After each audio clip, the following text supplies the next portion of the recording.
Directorate of Public Relations of the Australian Army presents War Correspondent.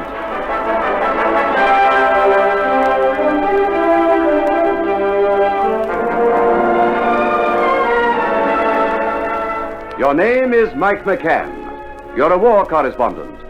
For the people of this atomic time who know that peace belongs only to the prepared, you tell these stories of the Australian Army on active service. Your name is Mike McCann, war correspondent.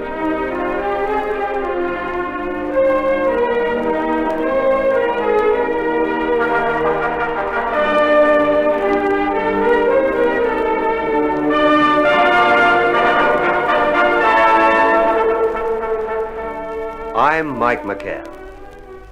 Time and time again, the Australian soldier has shown great courage and ingenuity in adversity, refusing stubbornly to admit defeat. And that was the case in April and May 1941, when, following the disaster in Greece, Australian, New Zealand and British troops withdrew to continue the fight on the small but strategically important island of Crete. As the Cretan spring was warming into summer, more than 30,000 troops, many without arms or other equipment, disembarked in harbors lying in the shadow of a mountain range that forms a spine rising at times to 8,000 feet along the long and narrow island. 6,500 Australians who had fought in Greece landed, taking ashore with them more than 1,000 battle casualties, but little else. There were few aircraft on Crete, only 9 tanks, very little artillery. Medical supplies were practically non-existent, as was transport. There were few blankets or equipment for digging. Rarely has a force of men been less prepared to face an invasion that was obviously imminent. And as the Australians and Allied troops made their way to Crete and prepared for action, they were harried from the air by German and Italian aircraft holding supremacy. They were to be harried until the Germans overwhelmed the island. But late in April, as the troop transports steamed towards Crete, the Australians were taking a second breath, waiting to fight again.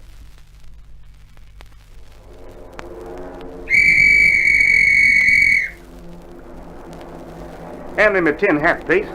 It's my turn. Yeah, it's your turn, but do you want it just yet?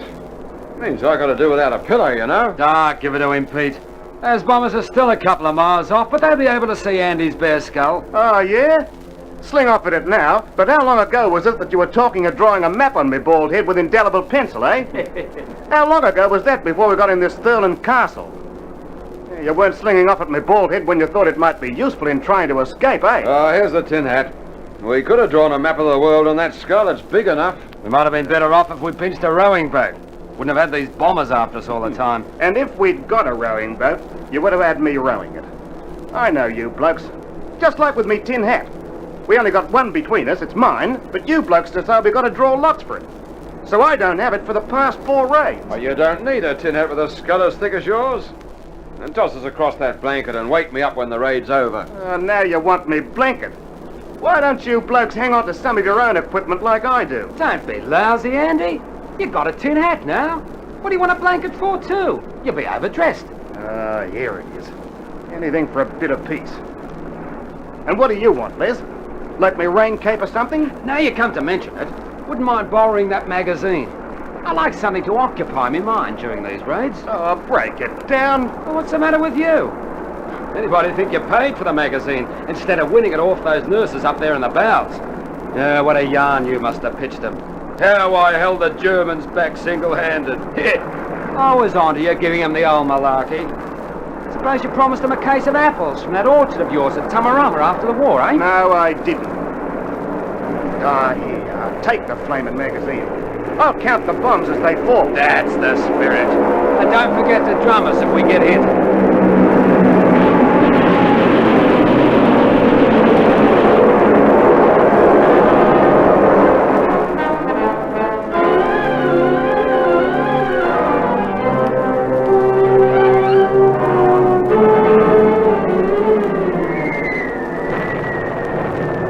They're holding. About time, too. What? We haven't gone far, and I haven't got used to walking on land either. Hey, look, you can still see the ships down there in Suda Bay. Not far for fruit cockies like you that's used to tramping over those hills at Tamarama.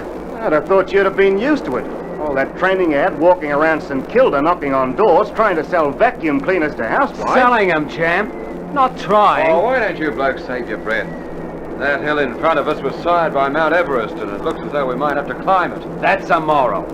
If there's a hill anywhere, we'll have to climb it. Don't you wish you were still back in Wollongong pushing a broom for the council? No, this'll do me. So long as Andy gets a move on with that petrol he's souvenired off the New Zealanders so he can brew up a cuppa. Won't be long, Pete. It'll be good to have a brew on dry land again. Smells nice up here, doesn't it? Good clean water running through those rocks across there. Nice trees. Yeah, this is a grass spot up here. Pretty cold at night, though, I reckon. Cold, eh? Well, it's going to be a tight fit for the three of us under that blanket of yours. We better draw lots for the middle.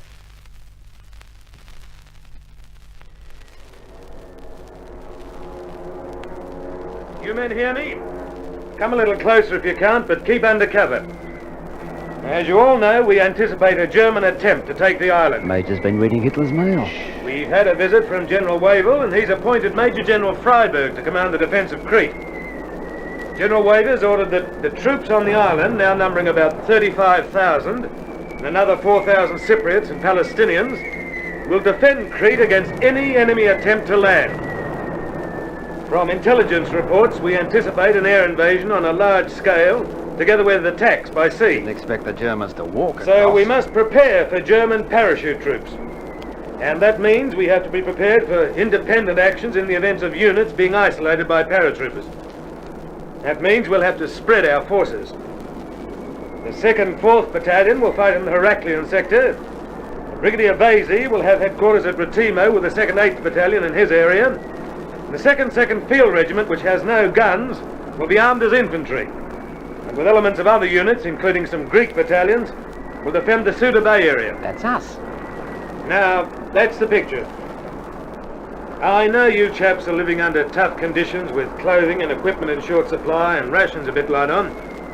However, we can make out by supplementing our rations with eggs, nuts, oranges and bread from locals. And that good old Cretan plonk. So keep on your toes. For the time being, Jerry appears to be concentrating on our shipping.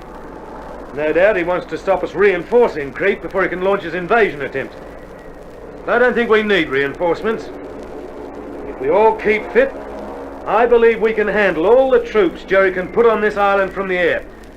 And I believe our comrades of the Royal Navy will frustrate any attempt he makes to invade us by the sea.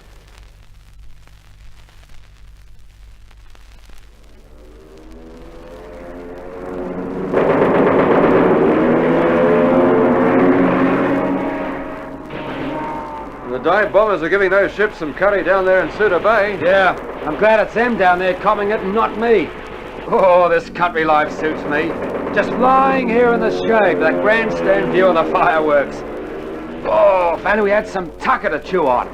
You didn't bring back much last night, Andy. I told you, I followed that bloke from the field ambulance that I've seen go out foraging every night. I followed him right down the side of the hill and into the village and up to the shop. But he was only after medical supplies for dressings. Couldn't eat that, could we? Why, I'm feeling I could eat a cotton wool sandwich with iodine for a filling. Well, why don't you take a turn at scrounging? You heard the Major? I got to conserve me strength for the Germans. You know, that ship down there reminds me of Luna Park back in St Kilda. That's the Lossy bank. Nothing funny about her. She's loaded up with 2,000 blokes. Hospital blokes and patients headed for Alex. I'm not saying there's anything funny about her. I just said she reminded me of Luna Park back in St Kilda.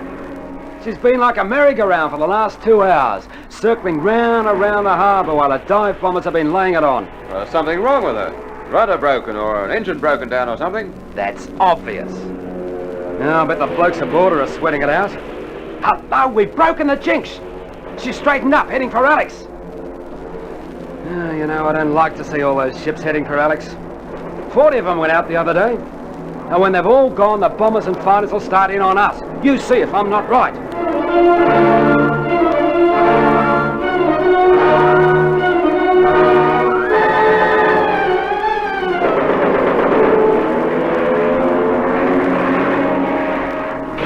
This is a bright idea of yours, Les, to come down to this British hospital. We need boots, don't we?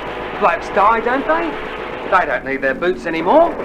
Can I help it if the Germans decide to attack the hospital? I never did like the idea of wearing boots off a dead man. It could put the jinx on us. I'd rather have the jinx than any more of these blisters. Ah, my feet have had walking over these rocks. I'm no mountain goat. No comment. Get out! Flat!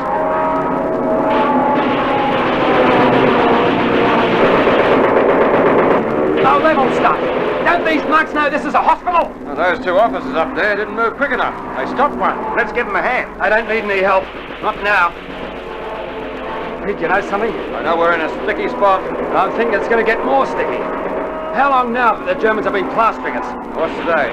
May the 20th. 2 or 3 days they've been over us all the time. The rat kites pulled out yesterday. What was left of them? Sure. Ship's gone, our fighters gone, and the Germans have been concentrating on our anti-aircraft guns. Now they've switched, having a go at everything and anything. You know what that means? I know what it means. It means we get done over unless we get under cover quick and lively. Oh, aren't you awake up yet? Remember what the Major told us? Paratroops. Hey, you could be right. Could be. I'll bet on it. It all adds up, doesn't it? We know they're going to come, and right now. If you're right, it's no time for talk. Let's get back to the unit. Come on.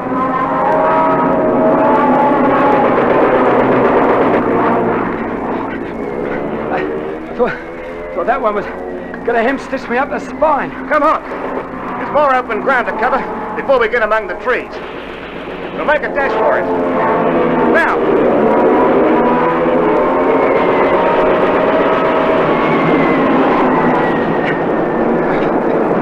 They must have an aircraft for every man we have on the islands. They're swarming. Keep under cover of these trees. There's thousands of them. And they're not bombers. Not that big swarm coming in low. Thousands of them. That's not confetti they're dropping. Paratroopers. Come on.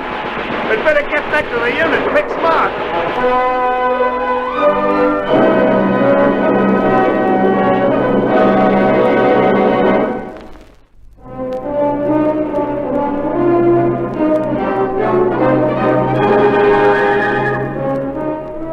The first phase of the attack on Crete consisted of fierce and indiscriminate German air attacks. The second phase opened on May 20th, when air attacks were stepped up to a savage intensity with dive bombers coming over in waves, attacking troop positions. Then, paratroopers were dropped. Then came the troop-carrying planes and aircraft. Every man who could be spared was armed to meet the invaders. And during the next 2 days, bitter fighting raged as thousands of German parachutists landed in the strategic centers of the northern part of Crete, and troop-carrying gliders landed in hundreds, bringing reinforcements. The invaders died in thousands. Attempts to land reinforcements for the Allied defenders were partially successful, but the cost in shipping was great as the enemy held the sky. Undeterred, however, the Australians on Crete fought on, inflicting terrible punishment on the Germans, not thinking of their plight should the island fall. You see what I see, Liz? Yeah, 5 of them. I'll give them a burst before they get clear of their parachutes. Hold it, Liz. Let them get clear and see which way they move. Ah, don't be Uncle Willie. Just hold it. See? They're coming this way. Sure they are. And I'm going to give them a burst before they get close enough to toss a grenade among us. 5 of them to 3 of us, Andy. That's right. About our size, too. See those boots they're wearing? I'm on to you. Okay, hold it, Liz. Andy wants his boots off a live one. Okay, let's take them. Hey, you! They try to run, Pete. Anyway, we've got 3 of them with their hands up. And their boots off in a second. Come on, you Nazi supermen! Off with your boots! Ah, they can't understand English, Andy. I can understand a Bren, though, Liz. They seem to be catching on. Not bad-looking boots, either. They'll do till we get some more. And we may as well have those elastic bandages off their ankles, too. The medical boys are short of bandages.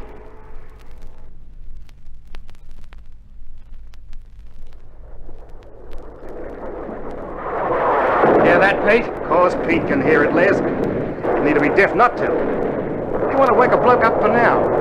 I thought we'd be able to get some sleep after we acquired a couple of blankets apiece. Change the needle, Andy. I'm talking to Pete. You hear that? Yeah, firing off the coast. The Navy. And leave with the fishing fleet. Somebody's copying out there tonight. Better be the Germans. If we get any more Nazis on this island, we'll find ourselves shoved off. Won't be any more on here tonight. Listen, the coastal guns are getting in for their chop. Now roll over and go to sleep. Those Germans out there have enough to occupy their minds. No need for us to worry about them. What do you say, Andy? Huh? What's that? Pete was asking you about the war, pal. The WAR. There's one on, you know. What were you thinking about? The price of apples? No, I was just wondering whether we'd have to dig up a new Cretan family. That family up in the cave past those pines is running a bit low on potatoes and milk. I was just thinking about the other family in the cave above the 5 Mile pit. That's me boy, Andy. You let us two blokes worry about the war, and you keep on working out where we're going to get our extra rations from.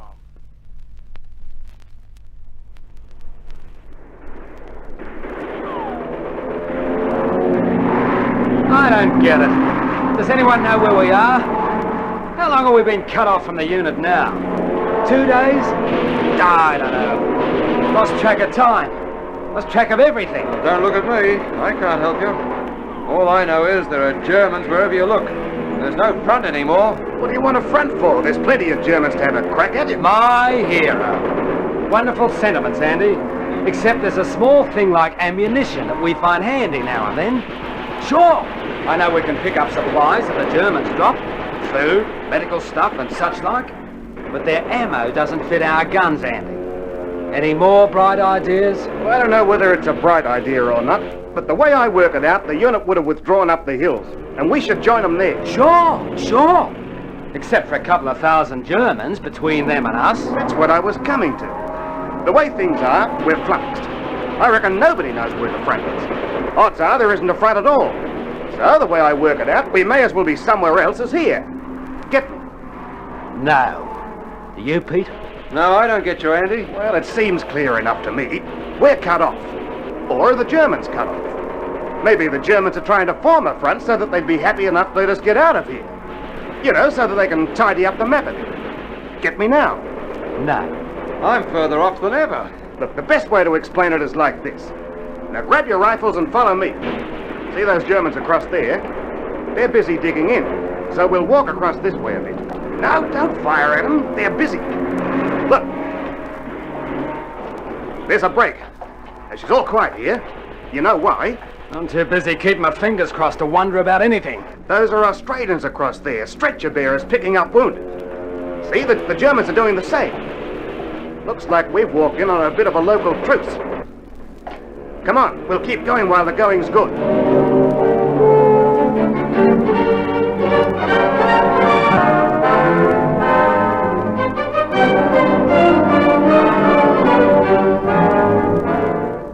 So great was the confusion in the fighting on Crete that one side didn't know where the other was. And taking advantage of those conditions, stragglers rejoined their units and wounded were carried to dressing points. However, the position was critical for the defenders. And on May the 26th, General Freiberg signaled to Middle East headquarters, "In my opinion, the limit of endurance has been reached by troops under my command here at Suda Bay." And with casualties increasing and more Germans landing from the air, it was decided that Allied troops would be withdrawn from Crete by sea. That meant a difficult march across that strong, steep and rugged mountain ridge to the embarkation point. The New Zealanders and the 19th Australian Brigade had the task of fighting the rearguard action. 34 miles. That's how far it is across to where the boats will come in. 34 perpendicular miles. Goat track, that's all it is. Yeah, it's going to be a choice do, this is. One thing, we haven't been encircled like a lot of the fellas have at Retimo. We're still free. The jokers up ahead don't get a move on. It won't be long before the Germans are onto us. Sick and wounded blokes ahead, Les. They can't hurry. Our job is to hold the Germans back till the boys get clear.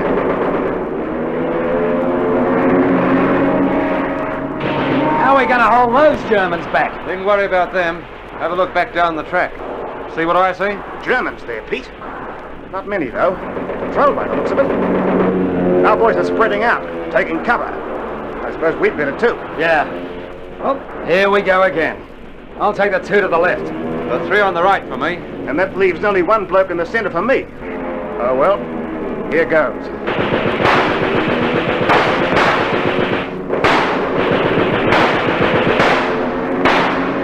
And that's that. Until the next lot. That's right, until the next lot. Not a bad posse here. May as well stay, eh? Good place to watch the slopes from. And these rocks hide us from the aircraft. How long's it going to stay good, though? What's your worry, Les? We've got 7 days' rations, and we've got Andy to scrounge some more when that runs out. Relax. It's going to take a while to embark all the fellas on this island.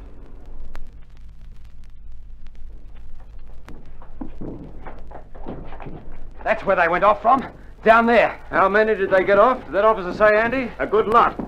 You reckon they only got about 700 away the first night, but the Germans sunk a destroyer and damaged a couple of cruisers. They got 6,000 away the second night. Then destroyers got about 4,000 off on the third night. Then she was finished. That was the last night. Marfeach. So here we are again. Left like shags on a rock. Somebody had to take the rear guard, and they had to get the wounded off. Anyway, we're not Robinson Crusoes. Plenty more Aussies, Kiwis, and British left behind us. And Germans. Yeah, that's right. That time we started back into the hills. Choose ourselves a nice cave. And settled down for the duration. No, just long enough to have a look at the situation. Come on, we'll have to do some real climbing now. It's funny just to be sitting here. Oh, I don't mind it, Les. Anyway, these blokes have given us a cave. They're keeping us in tucker. Yeah. Yeah, you're right. Look at Andy. You know, I've got a hunch. I reckon the reason Andy gets on so well with these locals is that they admire his bald head. Probably means something in Crete. Well, bald heads and beards seem to be the fashion. And Andy's got a bald head to beat all bald heads. Yeah, the Germans are keeping up that air traffic. Hasn't stopped in the week we've been here. Still flying wounded across to Greece, Les. That's the info we got from below. They're flying their own and our wounded out. But it's not much use looking down that side of the hill. Look down this other side. That's where you should be watching. Yeah. Nothing but sea and rocks. And among those rocks... What are you getting at, Andy? Oh, look for yourself. I see it. A boat. A boat! How'd you get onto that, you old apple picker? Well, it isn't a boat, really. It's a landing barge. This old bloke and his sons went down last night and paddled it around from where they found it washed up further along the island a few days ago. It's a gift. To us. Wow! Papa! Papa! Muchy thank you! Relax, Les. They'll be glad to get rid of us.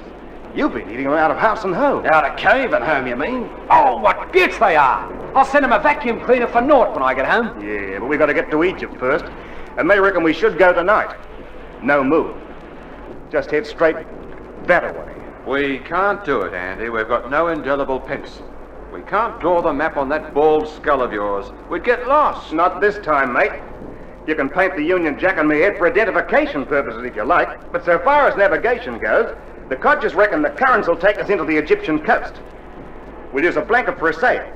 They've got no oars. And as soon as the sun goes down, we'll shove off.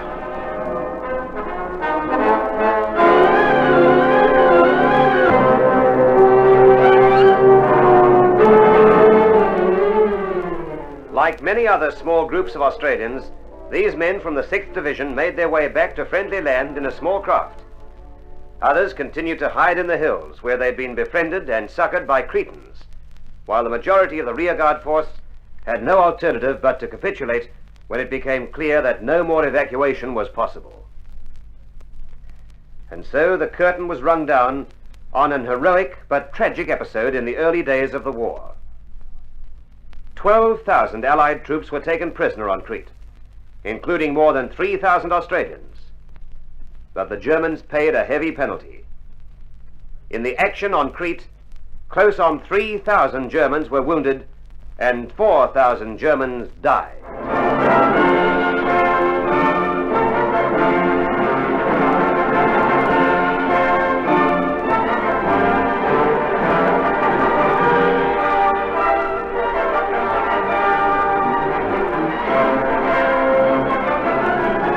War Correspondent, recorded by Robert Peach Productions, is presented for your entertainment by the Australian Army's Directorate of Public Relations.